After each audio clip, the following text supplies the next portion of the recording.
Hi, I'm Tim Whitmire with First Integrity Mortgage, and today I am joined by Brian Knapp with Mosaic Family Wealth. Hey, Tim, thanks for having me.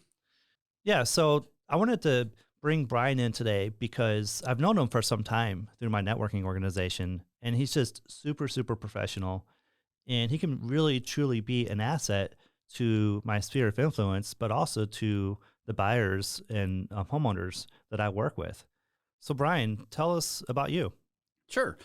So I work for Mosaic Family Wealth. We are a full-service wealth management firm located in Brentwood.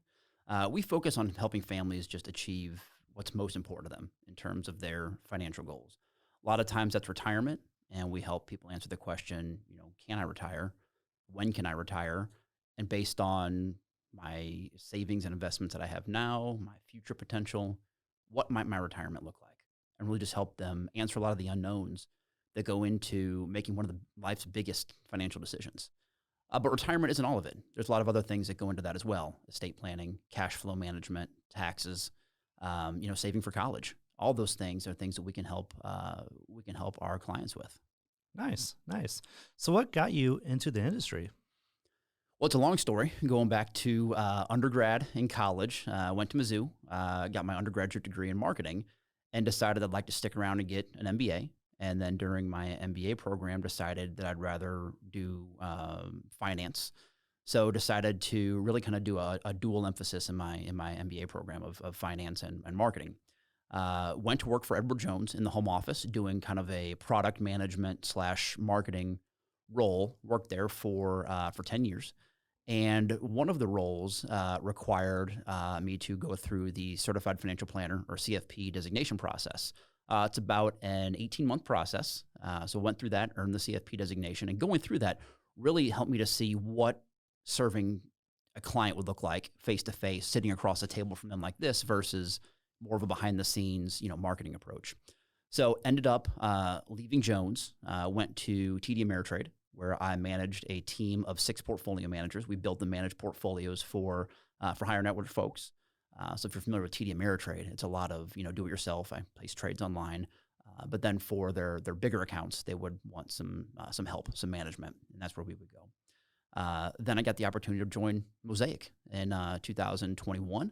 So it made the jump over there and really became a holistic financial advisor, more so than just a financial planner and portfolio manager. So working more with high net worth clients on estate planning, tax planning, college savings, that sort of thing. So long story short, really just found my passion for working with clients as I was going through that CFP process, and have found just what turns out to be the perfect fit with Mosaic.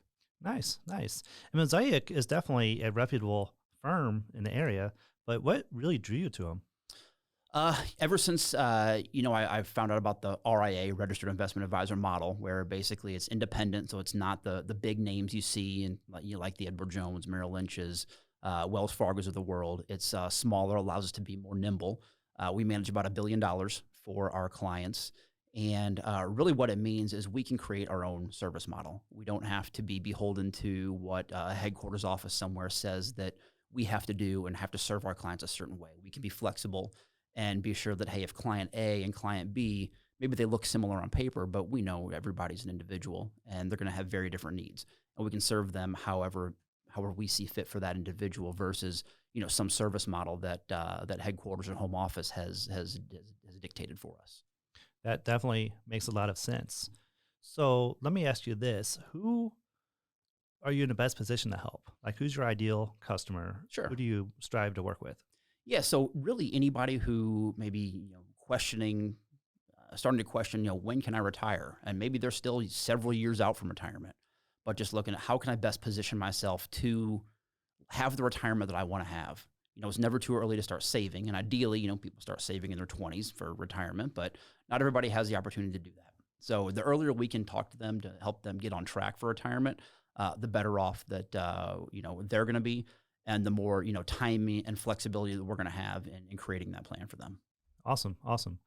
Very good. So I know a common theme when I'm taking loan applications right now, and we get to the assets, and I'm asking people about their retirement.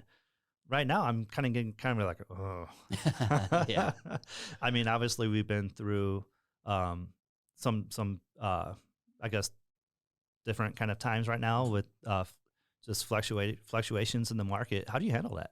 So a lot of times everybody thinks, is this time different? And history, if it's any indication, no, it's not different. And obviously, can't guarantee that this time could be different. But if history is any indicator, the returns that happen after these big downturns are substantial. And it's really, tends to be a good time to, if you haven't started investing, consider it. The other piece of it is, just stay the course. A lot of times people, we end up talking people off the ledge to say, hey, my portfolio is down 10% or 15% or 20%. Should I go to cash? That's absolutely the worst time to go to cash. What tends to happen is the best days in the market tend to immediately follow the worst days in the market. And people tend to be really bad, including financial advisors, at trying to time the market. So we can say, hey, if you want to try to get out and avoid some of the downturn, you risk the market just turning on a dime and then you miss the upswing. So what we saw in 2020 during COVID was the market dropped about 32% in a matter of a month. If you had somebody that got out and said, hey, I'm just going to wait for things to settle down with COVID, they would have missed some really dramatic upswings from the remainder of 2020 and then 2021.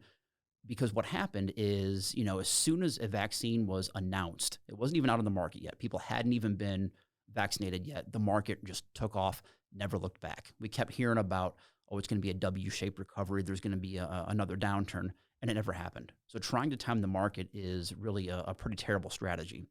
So really what we encourage is, a conversation to help us look at your risk tolerance. How much of the ups and downs of the market can you tolerate? What are your long-term goals? And then we put a portfolio in place that you can stick with through the ups, through the downs to help you get there.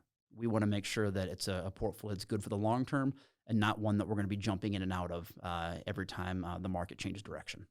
Yeah, no, very sound advice, and I appreciate that.